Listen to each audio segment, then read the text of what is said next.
एक सुटका. रमा कॉलेजला जाण्यासाठी हॉस्टेलला राहत होती. तिचे गाव कॉलेजपासून 3 तासावर होते. त्यात कॉलेज सकाळी लवकर असल्यामुळे तिला हॉस्टेलला राहणे भाग होते. अभ्यासात ती हुशार होती. आता तिचे लास्टचे वर्ष होते, त्यामुळे ती दिवसभर अभ्यास करत असे. तिथे लॉचे पण कॉलेज होते, त्यामुळे परीक्षेच्या वेळी अपडाऊन करणाऱ्या मुली देखील हॉस्टेलमध्ये राहत. त्यावेळी पूर्ण हॉस्टेल मुलींनी भरून जात असे. लॉच्या परीक्षा सुरू झाल्या. सर्व हॉस्टेल मुलींनी भरले होते.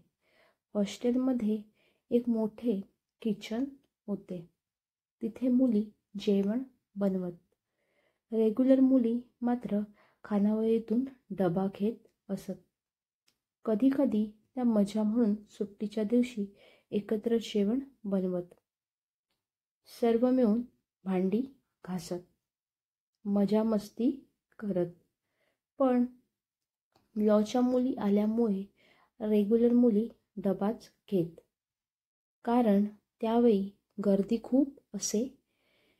किचन तर सर्व मुलींनी भरून जात. त्यात एक लॉची मुलगी राहायला आली होती. सकाळी ती व्यवस्थित असे, पण रात्र झाल्यावर ती साज शृंगार करत, मेकअप वगैरे करत, डोक्यावर ओढणी घेत आणि किचनमध्ये जाऊन दूध बनवत आणि ते घाटत बसत. कपडे पण ती नवीन घालत, जणू काय ती लग्नासाठी आली आहे. आणि एकटीत हसत आणि काहीतरी वेगळेच करत असत, गाणी वगैरे गात. हे बघून सर्वजण घाबरायचे, कारण ती सकाळी काहीच मेकअप करत नसे. ती खूप साधी राहत. रात्रीचेच तिला काय व्हायचं कोणास ठाऊक. ती एकटीच रूममध्ये राहत. किचनमध्ये ती रात्री 12ला हा प्रकार करायची, त्यामुळे सर्व मुली घाबरल्या होत्या. किचनच्या बाजूलाच वॉशरूम होते. तिथे पण जायला सर्व घाबरत. ती दररोज रात्री नटून थटून यायची, दूध घाटत असे आणि हसत वगैरे. त्यामुळे सर्वजण रात्री त्या बाजूला जायला टाळत. किचन एका बाजूला होते. हॉस्टेलच्या बाजूला सर्व झाडे होती. एकांत होता. त्यामुळे हा प्रकार अजून हॉरर वाटे.